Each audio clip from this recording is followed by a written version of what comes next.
I'm going to make a case for a mechanic that I know is unpopular, that not a lot of DMs are using in their games, but I think is really great. Mike Mearls is the big cheese of D&D. He's the franchise creative director, and he was also the one who was in charge of the playtest.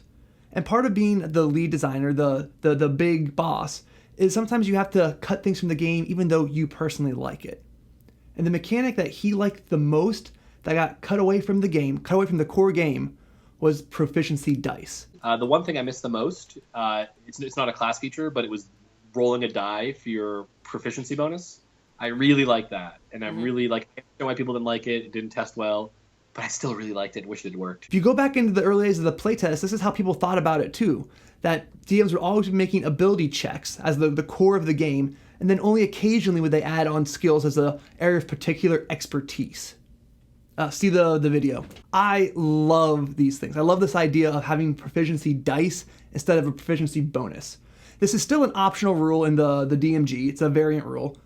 And it goes something like this. Instead of having a proficiency bonus, static, a +2, +3, +4, +5 as you level up, you instead use dice. So instead of having a +2 bonus, you would instead roll a 1d4 and add the result to whatever ability check or saving throw you were making. I know a lot of people do not like this idea. A lot of people think that it's a little bit complicated or it's too swingy. And I'm gonna get into all that. I'm gonna go ahead and express why I think a lot of people dislike this idea of proficiency dice. But I really want to share why I think they're really great. It's a great idea and great mechanic for new DMs, new players, and veteran DMs and players. I like this idea because for new players, it's really easy. You just roll a die, and then you add one of the 6 big numbers at the top of your character sheet to the result. And if you're particularly skilled in an area, you get to add the second one. It also demystifies where the mechanic comes from. Where that little number on your character sheet, that +7 or +6, where does that come from? No, it comes straight from your ability score, and then sometimes you get a bonus on top of it, and this bonus is represented by this die, this physical object. I also like it because players like rolling dice. It's just part of the game. That's why you sit down to play D&D, because you have these funky dice that you get to roll. And it gives you more excuse to roll those things. It's easy for players around the table to say, hey, no, wait a second, you didn't do that right. You didn't add the right number. You also get this bonus on top of it. For new DMs, I think it's a lot easier because you don't have to memorize a list of 20-odd skills to know what to do. You just always say, hey, wait a second, let me make one of these 6 ability checks. If someone's trying to scale a wall, that's a strength check. If someone's trying to remember the name of a demon that's written in literature, that's an intelligence check. It's either constitution, charisma, dexterity. It's a lot easier than thinking animal handling, arcana, religion. I don't know which one it's going to be. Then the players abdicate whether or not they think their skills apply. This is straight from the 5th edition playtest, how the DMs run it. Here's what it says. As a player, it's up to you to describe clearly any action that your character is trying to take and how you expect your skill to apply. You can incorporate the use of your skills in the task description. Drawing upon my knowledge of forbidden lore, I study the strange glyph.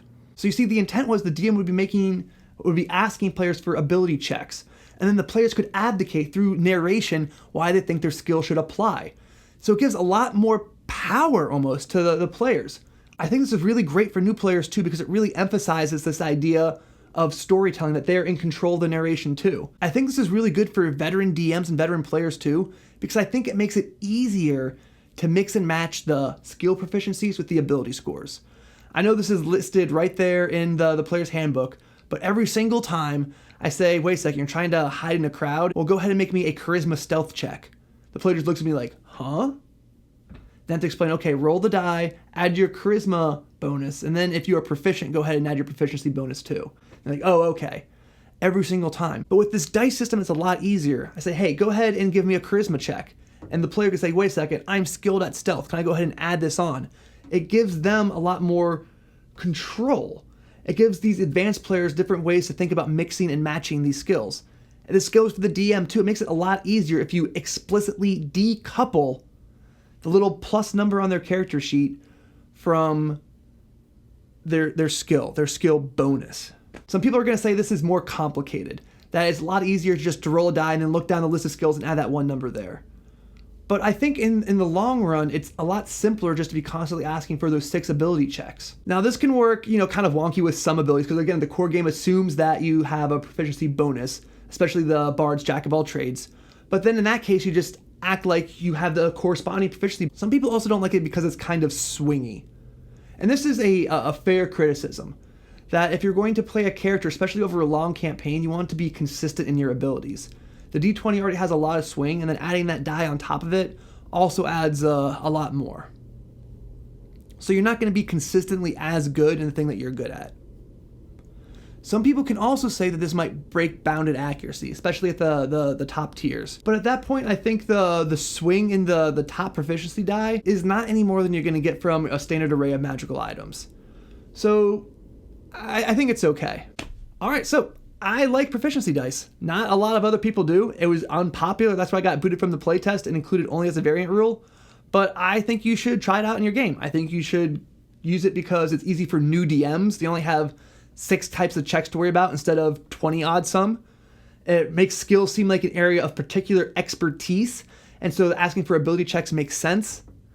It gives new players this feeling of control of narration. They understand that they can ask when their skills apply, and they can affect the outcome of the story at the table. It makes that really explicit. I think for veteran DMs, it makes it a lot easier to mix and match ability scores and skills, making charisma stealth checks or whatever.